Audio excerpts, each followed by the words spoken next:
दोस्तों जरा एक मिनट के लिए अपनी आंख बंद कर सोचिए। आपने जिंदगी भर की कमाई लगा दी, बैंक से 25 से 30 साल का होम लोन लिया, 2 करोड़, 3 करोड़ या 5 करोड़ का एक चमचमाता लग्जरी फ्लैट खरीद लिया।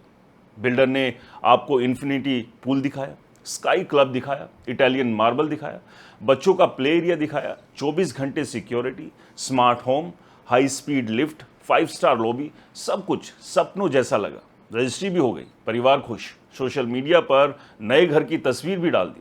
लेकिन फिर 1 महीने बाद डोरबेल बजती है, आपको एक लिफाफा मिलता है, उसमें लिखा है मेंटेनेंस बिल 18,750 रुपये। अगले महीने आया 22,300, फिर डीजी बैकअप अलग, पानी अलग, क्लब चार्ज अलग, और साल खत्म होते होते आपको पता चला कि अपने ही घर में रहने के लिए आपने 2 लाख से 3 लाख रुपए सिर्फ मेंटेनेंस में दे दिए।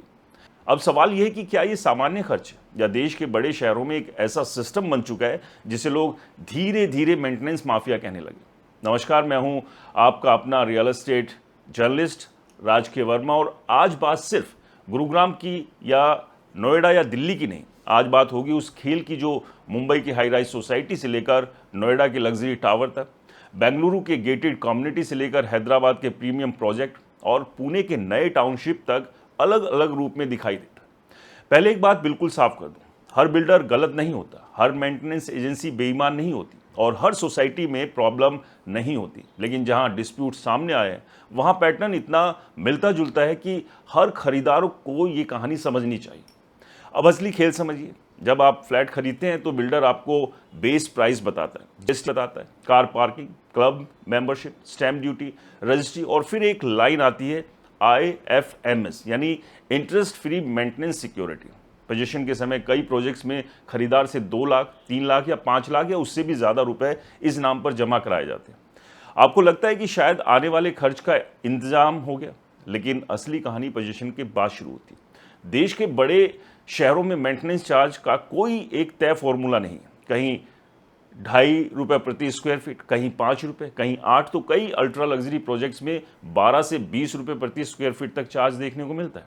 अब हिसाब लगाइए, अगर आपका फ्लैट 2200 स्क्वायर फीट का है और चार्ज 8 रुपये प्रति स्क्वायर फीट है, तो सिर्फ बेसिक मेंटेनेंस 17,600 रुपये महीना होगा, यानी साल का 2,11,000 सिर्फ सोसाइटी में रहने के लिए। अब आते हैं पहले बड़े खेल पर, डीजी बैकअप यानी डीजल जनरेटर का खर्चा। दिल्ली NCR, गुरुग्राम और नोएडा जैसे इलाकों में बिजली कटौती कम हुई है, लेकिन बैकअप सिस्टम लगभग हर बड़ी सोसाइटी में मौजूद है। सामान्य घरेलू बिजली का टैरिफ लगभग 6 से 8 रुपये प्रति यूनिट हो सकता है, लेकिन कई सोसाइटी में डीजी बैकअप का चार्ज 20 से 35 रुपये प्रति यूनिट तक होने की शिकायतें सामने आई। वजह बताई जाती है डीजल, मशीन, स्टाफ और ऑपरेशन कॉस्ट। लेकिन सवाल ये, क्या हर सोसाइटी में इसका पूरा ऑडिट दिखता है? गर्मियों में 2 घंटे AC चला और महीने के आखिर में हजारों रुपए का डीजी बिल आ गया। कई जगह लोगों का दावा है कि प्रीपेड मीटर इतनी तेजी से बैलेंस खत्म करता है कि लोग डर कर AC बंद कर देते हैं। अब दूसरे खेल पर आइए, पानी का कारोबार। गुरुग्राम, नोएडा एक्सटेंशन, बेंगलुरु के आउटर इलाके, हैदराबाद के नए कॉरिडोर और कई उभरते टाउनशिप में सालों तक टैंकरों पर निर्भर रहे। सरकारी पाइपलाइन पूरी तरह तैयार नहीं हुई और पानी आया प्राइवेट टैंकर से। फिर शुरू हुआ अलग से वाटर चार्ज। कई रेजिडेंट्स का आरोप है कि हर महीने 1500 से 3,000 रुपये एक्स्ट्रा पानी का खर्च लिया जाता है, लेकिन उन्हें ये नहीं बताया जाता कि कितने टैंकर आए, किस रेट पर आए और असली बिल कितना था। तीसरा और सबसे बड़ा सवाल, कॉमन एरिया मेंटेनेंस।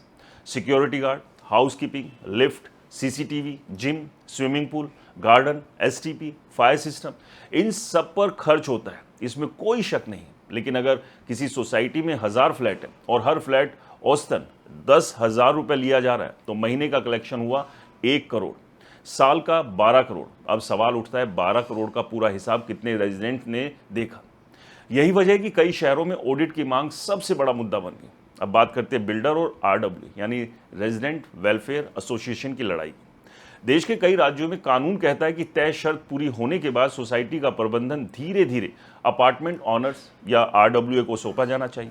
लेकिन कई प्रोजेक्ट में यही हैंडओवर सालों तक डिस्प्यूट का कारण ना रहा। कहीं OC की दिक्कत, कहीं कॉमन एरिया अधूरा, कहीं कानूनी विवाद, कहीं बिल्डर और रेजिडेंट आमने सामने। इस बीच मेंटेनेंस का कंट्रोल किसके पास रहता है, यही सबसे बड़ा सवाल बन जाता है। अब एक और चौंकाने वाली बात, महाराष्ट्र की सहकारी हाउसिंग सोसाइटी कानून, Haryana, RERA, Uttar Pradesh RERA, Karnataka RERA और दूसरे राज्यों के नियामक समय समय पर मेंटेनेंस, हैंडओवर और चार्ज को लेकर आदेश देते रहे। यानी डिस्प्यूट सिर्फ एक शहर तक सीमित नहीं।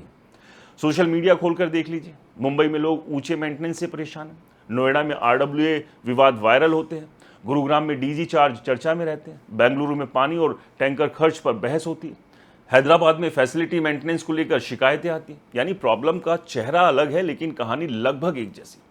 अब एक ज़रूरी आंकड़ा समझिए, भारत में रियल एस्टेट कंसल्टेंसी रिपोर्ट्स के मुताबिक पिछले कुछ सालों में देश के बड़े शहरों में गेटेड कम्युनिटी और हाई राइज अपार्टमेंट्स की संख्या तेजी से बढ़ी है। एनरॉक और जेएलएल जैसी एजेंसियों की रिपोर्ट्स बताती है कि लग्जरी हाउसिंग की बिक्री रिकॉर्ड स्तर तक पहुंची, करोड़ों रुपए के फ्लैट बिक रहे हैं। लेकिन जितनी तेजी से लग्जरी प्रोजेक्ट बढ़े हैं उतनी ही तेजी से पोस्ट पोजीशन खर्च भी बढ़ा है। यानी अब सिर्फ खरीदना महंगा नहीं बल्कि रहना भी महंगा होता जा रहा है। अब सबसे बड़ा सवाल, अगर कोई मेंटेनेंस भरना बंद कर दे तो क्या होगा? कानून जरूरी सेवाओं को लेकर बैलेंस की बात करता है, लेकिन व्यवहार में कई रेजिडेंट्स शिकायत करते हैं कि उन्हें नोटिस भेजे जाते हैं, लेट फीस लगती है, क्लब एक्सेस रोका जाता है, कुछ फैसिलिटी पर दबाव बनाया जाता है और डिस्प्यूट बढ़ता चला जाता है। इसलिए ज़्यादातर लोग चुपचाप बिल भरते रहते हैं। अब मैं आपको बताता हूं कि फ्लैट खरीदने से पहले क्या करना चाहिए। दोस्तों, मेरी पहली सलाह, सैंपल फ्लैट देखकर कभी फैसला मत लीजिए। कम से कम 5 असली रेजिडेंट से बात कीजिए, उनसे पिछले 3 महीने का मेंटेनेंस बिल देखिए अगर ready to move in flat में आप जा रहे हैं। दूसरी सलाह, पूछिए डीजी बैकअप का रेट कितना है। तीसरी सलाह, पानी पाइपलाइन में आता है या टैंकर से। चौथी सलाह, आरडब्ल्यूए बनी है या नहीं। पांचवी सलाह, रेरा वेबसाइट पर जाकर प्रोजेक्ट की स्थिति देखिए, ओसी है या नहीं, शिकायतें क्या है, हैंडओवर की स्थिति क्या है। छठी सलाह, बिल्डर बायर एग्रीमेंट में मेंटेनेंस और आईएफएमएस वाले क्लोज को ध्यान से पढ़िए। और अब मेरी सबसे इंपॉर्टेंट राय, आज लोग करोड़ों रुपए का फ्लैट खरीदने से पहले किचन का मॉड्यूलर देखते हैं, बालकनी का व्यू देखते हैं, मार्बल का ब्रांड पूछते हैं, लेकिन ये नहीं पूछते कि हर महीने इसमें रहने की कीमत क्या होगी। यही सबसे बड़ी गलती है, क्योंकि रियल एस्टेट सिर्फ स्क्वायर फीट खरीदने का नाम नहीं। असली कहानी रजिस्ट्री वाले दिन खत्म नहीं होती। असली कहानी उस दिन शुरू होती है जब हर महीने आपके फोन पर मेंटेनेंस का बिल आता है। इसलिए अगली बार कोई कहे सिर्फ 3 करोड़ में लग्जरी लाई तो मुस्कुराकर एक सवाल जरूर पूछिए, भाई ईएमआई तो बता दी, अब हर महीने में जिंदा रहने की कीमत भी बता दो। क्योंकि भारत के बड़े शहरों में अब सिर्फ घर खरीदना महंगा नहीं रहा, बल्कि अपने ही घर में रहने की असली कीमत अक्सर पोजीशन के बाद समझ में आती है। और दोस्तों, ऐसा नहीं है कि बिल्डर के पास मेंटेनेंस है तो वही आपकी जेब पर कैची चला रहा है। अगर आरडब्ल्यू है तो वहाँ भी जाइए, पूछिए कि आपसे जो मेंटेनेंस चार्ज लिए जा रहे हैं वो कहाँ कहाँ पर खर्च हो रहा है और साल भर में टोटल मेंटेनेंस के नाम पर कितना पैसा इकट्ठा हो रहा है और उस पैसे का यूज़ कहाँ कहाँ क्या हो रहा है। क्योंकि बहुत सारी सोसाइटी से शिकायतें भी आई, मैंने पर्सनली भी उन्हें देखा है कि कई आरडब्ल्यू में एक दूसरे के ऊपर आरोप लगे हैं कि जो मेंटेनेंस का पैसा आता है उसमें गबन किया गया, या जो सामान मंगाया गया है सामान की कीमत कम है लेकिन बिल्स में उसे ज़्यादा बढ़ा चढ़ा कर दिखाया गया। तो ये स्थिति ऐसा नहीं कि सिर्फ बिल्डर तक सीमित है, ये आगे आरडब्ल्यूए में जब मेंटेनेंस ट्रांसफ़र होती है वहाँ भी शुरू हो जाती है। इसलिए पैसा आपका है और आपको ये जानने का पूरा अधिकार है कि आपके उस पैसे का इस्तेमाल आपकी सोसाइटी में कहाँ और किस तरह से हो रहा है। दोस्तों, क्या आपने भी अपनी सोसाइटी में मेंटेनेंस को लेकर इस तरह की दिक्कत फेस की है?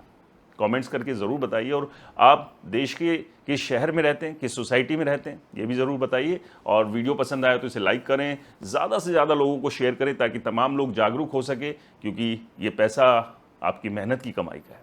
और आपके अपने चैनल को सब्सक्राइब और फॉलो ज़रूर कर लें, क्योंकि यहीं पर आपको मिलती है रियल एस्टेट की सही, सटीक और बेबाक खबरें।